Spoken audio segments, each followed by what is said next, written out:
오늘 우리에게 주신 하나님의 말씀은 사도행전 19장 33절에서 41절까지 말씀입니다.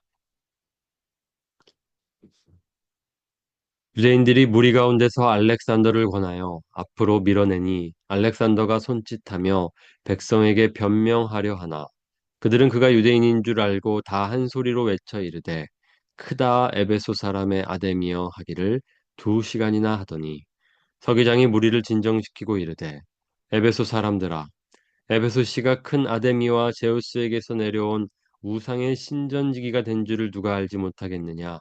이 일이 그렇지 않다 할 수 없으니 너희가 가만히 있어서 무엇이든지 경솔이 아니하여야 하리라.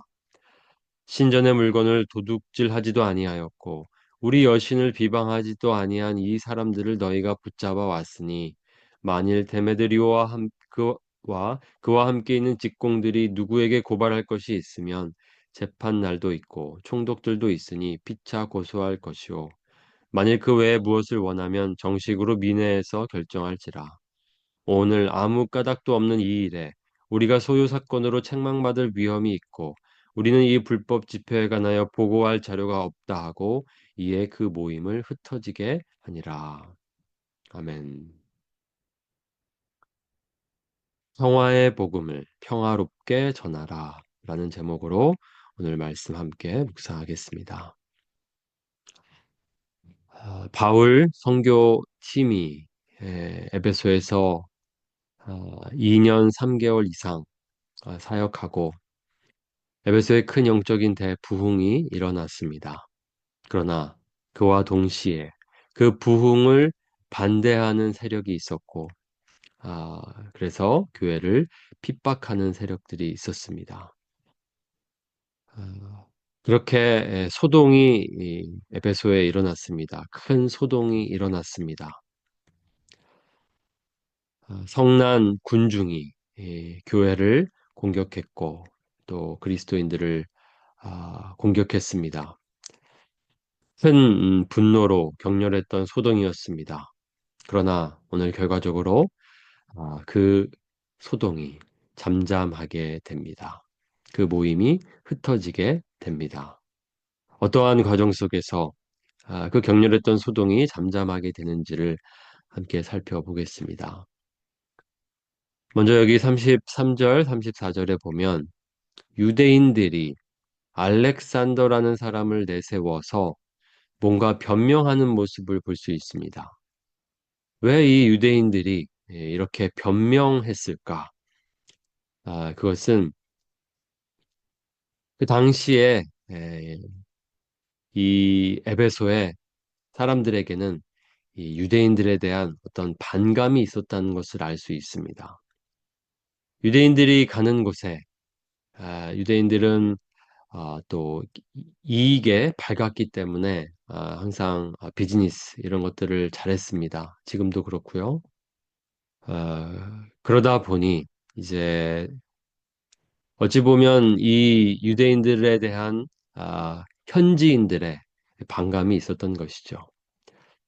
그러니까 지금 잡혀온 이 그리스도인들도 유대인들이었고 그러다 보니까 자신들도 거기에 휩싸여서 공격을 받을까 봐 이렇게 변명하려고 나섰던 것입니다.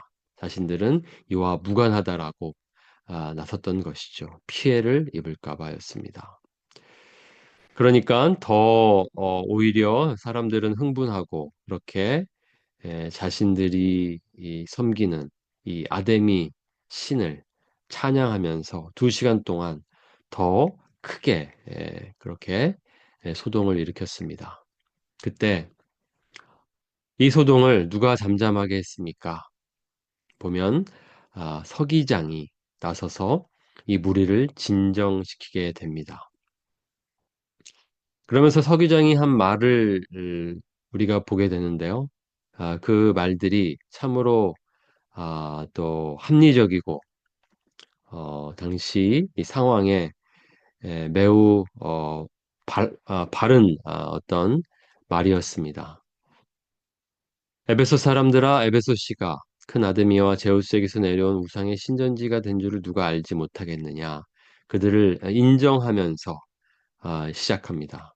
그러면서 이 일이 그렇지 않다 할 수 없으니 너희가 가만히 있어서 무엇이든지 경솔히 아니하여야 하리라. 의도가 맞더라도 함부로 행동해서는 안 된다는 것입니다. 경솔히 행해서는 안 된다는 것입니다.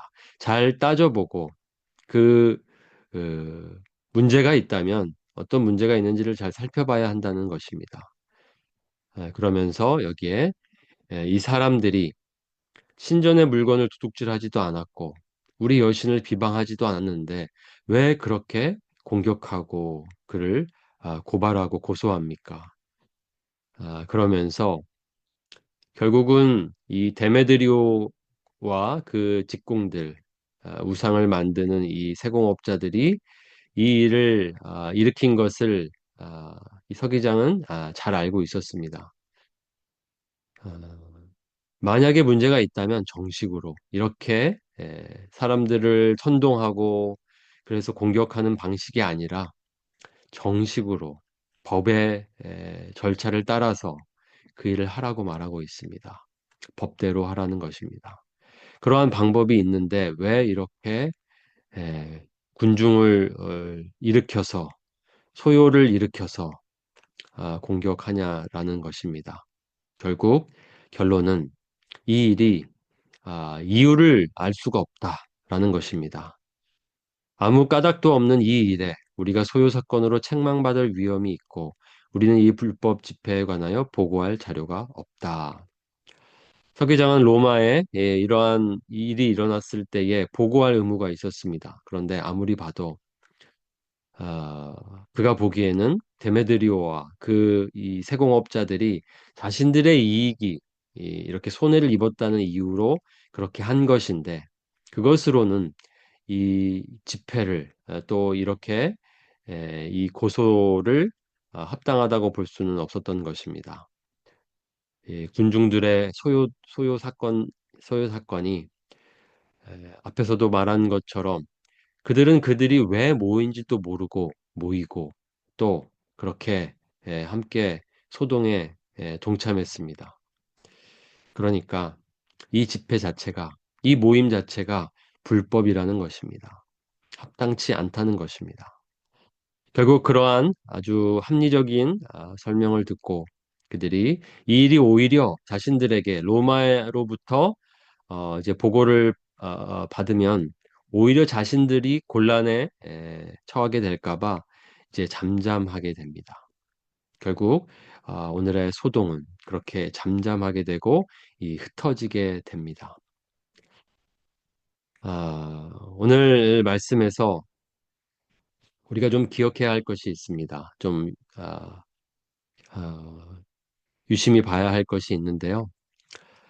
여기 이 크리스천들이 이 그리스도인들이 신전의 물건을 도둑질하지 않고 여신을 비방하지 않았다는 것이 매우 중요합니다.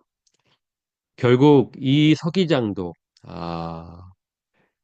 이렇게 그들을 설득할 수 있었던 것은 이들에게 아무리 봐도 잘못이 없다는 것이었습니다.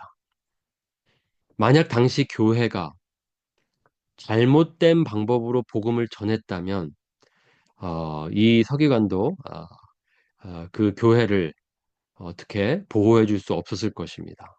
그러나 아무리 봐도 교회는 그리스도인들은 그 사회에, 그 세상에 해를 끼치지 않았습니다.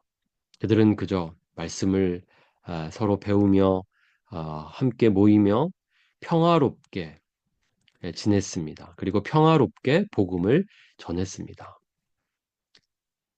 우리가 때로 이 그리스도인들이 하는 어떤 행동들 중에 에, 좋은 목적일지라도 잘못된 방법으로 어떤 한 행동들이 있습니다.